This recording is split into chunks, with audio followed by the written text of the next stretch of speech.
It was the summer before freshman year, and my friends and I decided to have one last sleepover before we all scattered to different high schools.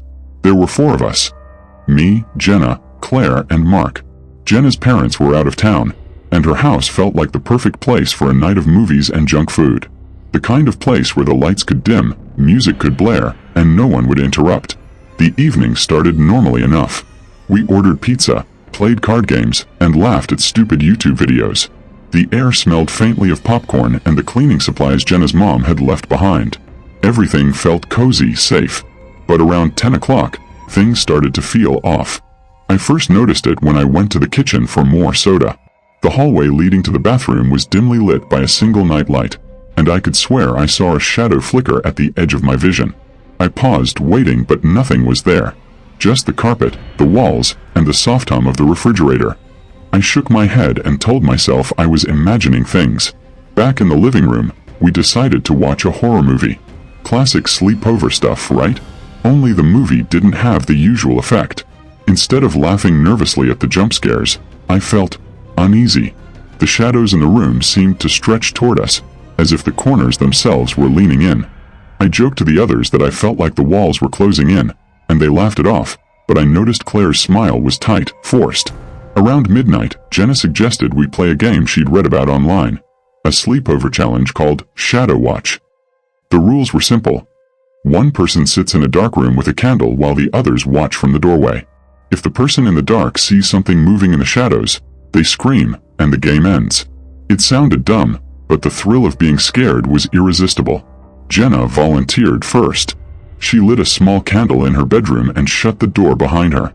Claire, Mark, and I huddled in the hallway. At first, it was quiet, too quiet. The candlelight flickered against the walls, and every creak of the house made me jump. Then I heard Jenna whisper something. A soft, almost unintelligible sound. "Jenna," I called, leaning closer. Nothing. Just the faint rustle of air from the ceiling fan. Then she screamed. It wasn't a normal scream, like when you jump at a horror movie. This scream was primal, terrified, as if she'd seen something that shouldn't exist. The door burst open, and she stumbled out, eyes wide, breathing hard.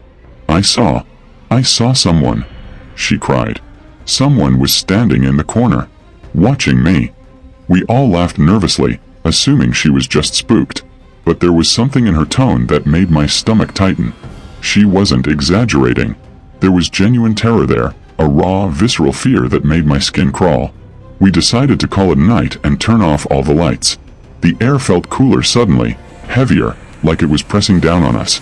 Claire and Mark fell asleep quickly on the living room floor, but I couldn't. My gaze kept drifting to the hallway, where the shadows pooled and twisted, seeming almost alive. Around 2 a.m., I woke to a faint sound, a soft scratching like fingernails on wood. My heart rate spiked. I shook myself awake, thinking it was the house settling, maybe the wind. But then I heard it again, louder this time, coming from the kitchen. I nudged Mark awake, whispering about the noise, and he groaned, telling me to calm down. But I couldn't. Something was off.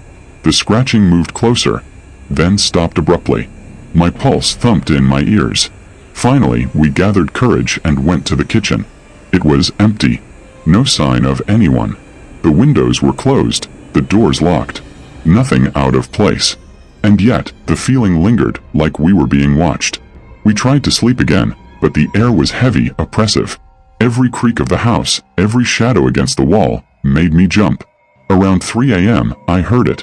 Soft breathing, deliberate, coming from the hallway. I froze. It wasn't Mark or Claire, who were both snoring lightly. It wasn't Jenna, she was curled up on the couch. Whoever, or whatever, was there, was standing still, breathing slowly, deliberately. I wanted to scream, to wake everyone, but my body wouldn't move. I could only watch as the shadows seemed to ripple toward the living room, like dark water flowing across the carpet. The breathing stopped suddenly, replaced by silence so thick it pressed against my eardrums. Then the whisper came. Soft, almost casual, but unmistakably there. "Go to sleep." I bolted upright, waking the others. We didn't speak. We didn't dare. The house felt alive now, aware of us, patient. We huddled together on the floor, wide-eyed, holding hands until the first light of dawn broke through the windows. When Jenna's parents came home that morning, the house was empty, peaceful, just like always. But we never spoke of that night again. Every time I walk past a dark hallway, I think of the shadows, the whisper, and the feeling that something was there watching, waiting for nightfall. 2 years later, I heard from Claire.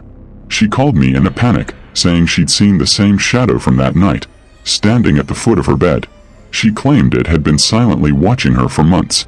I didn't know what to say, except that I remembered, and that I still couldn't forget.